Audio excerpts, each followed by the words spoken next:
Salut! Am ales azi să reinterpretez o rețetă clasică care se găsește în meniul oricărui bar. Este vorba de ginul tonic. Având la bază cele trei elemente specifice, ginul, apa tonică și lămâia, am decis să-mi pun amprenta asupra acestei rețete, să o reinventez.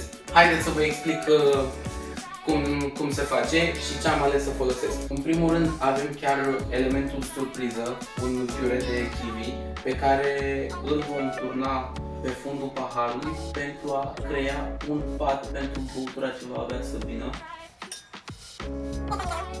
De fie cât de cât uniform pentru a crea o plăcere vizuală. Ok. Gheață, bineînțeles.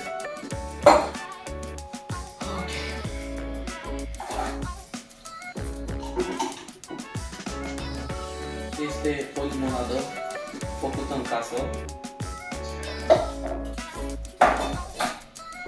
ginul,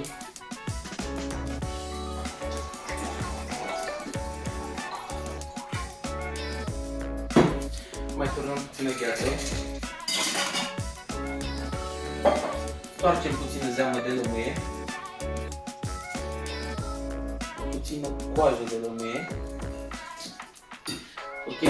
Și apoi shake-uim totul foarte bine. După ce l-am shake-uit, punem totul în pahar, peste gheață. Apoi apa tonică.